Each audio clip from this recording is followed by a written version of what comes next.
없이 가벼운 마음이면 좋아. 뜬금없이 충동적이라면 더 좋아.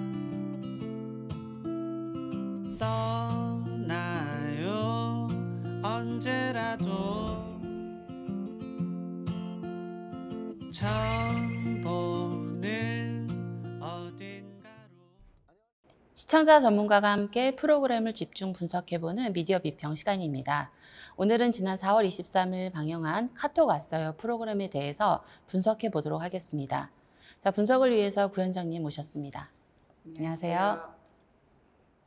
자, 이 프로그램은 약 3개월 전인 4월 23일 독특하게도 방송보다는 유튜브 채널을 통해서 먼저 방영을 하게 되었는데, 사실 그 사이 공백도 길었고 방송이 아닌 유튜브 채널을 통해서 먼저 선보이게 된 이유가 있을까요? 네, 보통 방송이 만들어지기 전에 한두 편 정도를 미리 선보이는 게 있는데요. 그걸 저희가 파일럿 프로그램이라고 하거든요. 네, 파일럿 프로그램을 내보내면서 시청자의 반응도 같이 보게 되는데요.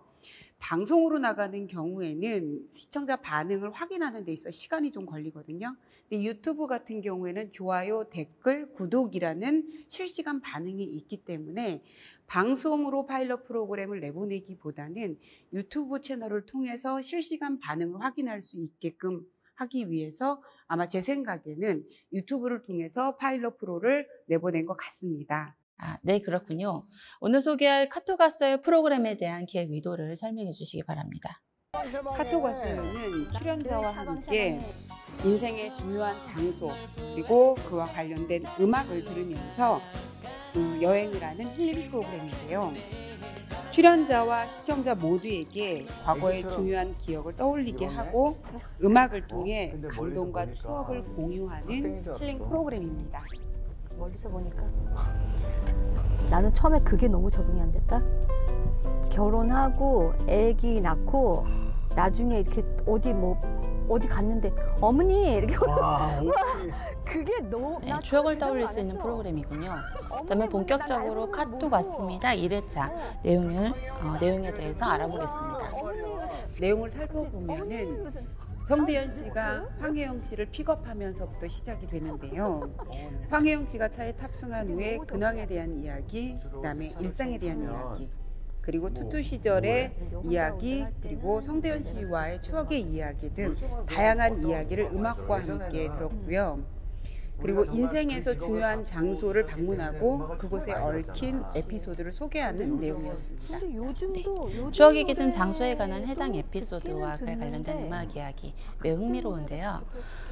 이 방송 내용이 기획 의도에 맞게 잘 구현되어 있는지 한번 말씀해 주시기 바랍니다. 기획 의도만 놓고 봤을 때는 어느 정도는 구현이 되었거든요.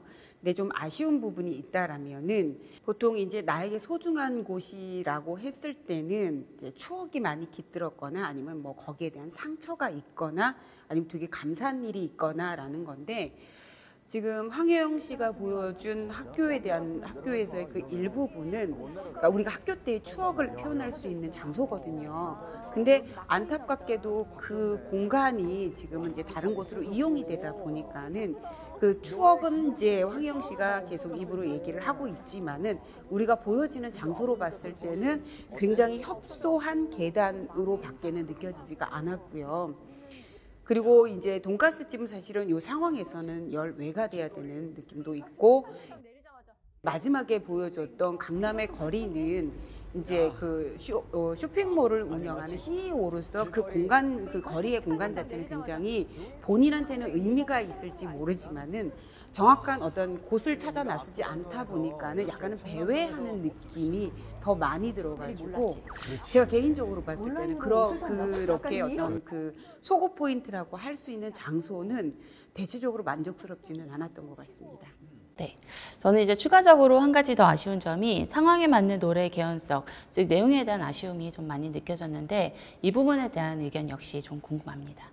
네, 영상을 보면은 황혜영 씨가 그 몸이 아파가지고 굉장히 고민하고 있었던 시기가 나오거든요. 근데 그때 남편분이 연락을 받고 와가지고 병원도 같이 가고 하면서 연애가 시작이 됐는데, 그 연애를 하는 동안에는 우리가 노래도 많이 듣고 그다음에 내가 몸이 아플 때도 어떤 노래를 통해서 위안도 받고 하는데 이렇게 연애와 몸이 아플 때 많이 들었던 노래 이런 것들에 대한 소개가 전혀 없이 그냥 몸이 아팠다, 남편이 도와줬다라는 부분으로만 내용이 나오기 때문에 그런 부분에서는 좀 아쉬운 부분이 있었습니다. 네, 그리고 저는 한 가지 더 아쉬웠던 부분이 이 영상 제목에서처럼 카톡 왔어요라는 카토크에 대한 어떤 주제를 놓고 이제 제작된 영상이다 보니까 드라이브를 하면서 어떤 멋진 풍경을 담을 거라고 예상을 했는데 저는 약간 그런 멋진 풍경에 대한 부분에 조금 아쉬움을 많이 느꼈는데 이 부분에 대해서 말씀 부탁드리겠습니다. 나한테 있지.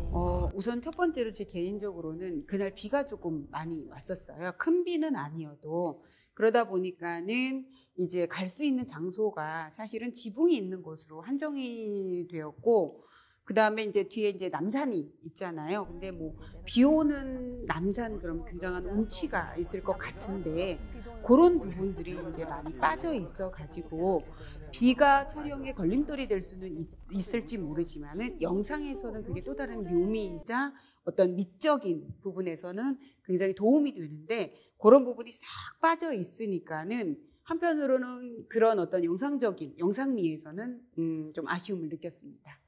네, 다양한 이야기 해주셨는데 마지막으로 프로그램에 대한 총평을 부탁드리겠습니다. 첫 편이다 보니까 우선 사전 취재가 미흡하다는 느낌이 들었고요. 출연자의 이야기 속 장소에 대한 고민이 아쉬웠습니다. 반면 출연자와 비슷한 시청자에게는 추억을 떠올릴 수 있는 아주 좋은 시간이었습니다. 그래서 그런가요? 저도 좋았던 것 같습니다. 네, 지금까지 카톡 왔어요 프로그램에 대한 자세한 분석과 의견이었습니다. 자, 함께 해준 구현정 미디어 평론가님, 얘기 잘 들었습니다. 네, 이번 시간에도 미디어 비평을 시청해 주셔서 감사합니다.